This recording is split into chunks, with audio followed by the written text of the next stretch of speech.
Marjorie Taylor Greene has no friends.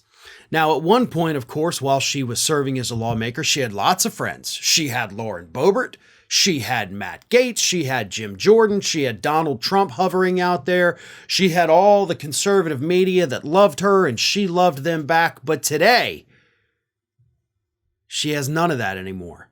She's got Steve Bannon, she's got Paul Gosar. And that's pretty much about it. Here's what's happening with Marjorie Taylor Greene in what reporters are calling her worst week ever.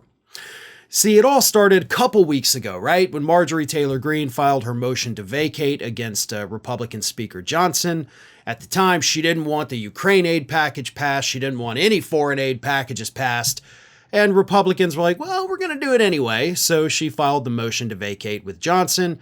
The aid packages did, of course, pass. But at the time, she had a very strong ally outside of Congress who also said we shouldn't pass these aid packages. That person was Donald Trump.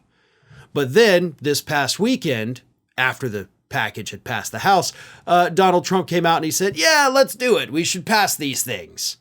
So he completely abandoned Marjorie Taylor Greene, leaving her to hold the bag, right?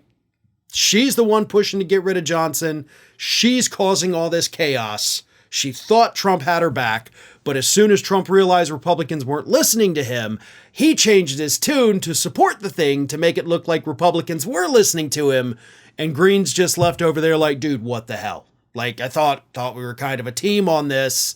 You had my back, and now you don't, and now I've got nobody. And then it got worse. What happened is that Marjorie Taylor Greene also lost the support of conservative media. She is now routinely getting bashed on both Fox News and Newsmax. Now, Fox News is understandable because a lot of the shows on there are still more kind of like mediocre Republican, not full-blown MAGA freaks. They save that for the primetime people. But even those people are starting to see that Marjorie Taylor Greene is about nothing but chaos. But let me read you what New York Times reporter Michelle Cottle wrote, because I think this is very telling. She wrote, members of her own team feel compelled to abandon her. She has, in very little time, undermined the influence of her party's entire right flank, driving less unhinged Republicans, most notably the House Speaker Mike Johnson, to brush back her and her ilk like the poo-flinging chaos monkeys they are. I may be off base here, Marjo, but trashing your colleagues as no better than the other side in a high-stakes election year is not the best way to win them over to your kamikaze mission. More food for thought, Congresswoman.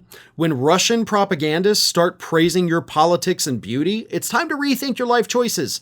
I mean, not even Donald Trump is throwing in with Moscow Marjorie, as she has been dubbed in some cheekier conservative corners. So that's all coming from conservatives. Then, of course, you had the New York Post that called her Moscow Marge. It's owned, of course, by Rupert Murdoch. But then you had Newsmax this week that ran an op-ed that was titled, Who Put Marjorie Taylor Greene in Charge? And the op-ed goes on to say, the more the likes of Marjorie Taylor Greene crow about their purity, the more they drive the adults to the other side of the aisle. If somehow the far right ousts Johnson and there's a vacancy, who would even want the job? And of course, there was an op-ed from Piers Morgan that appeared in the New York Post that referred to Marjorie Taylor Greene as Putin's useful idiot in Washington.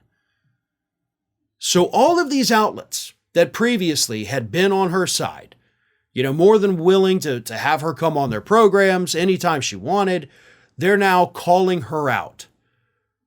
Her team, as Cottle wrote for the New York Times, is abandoning her.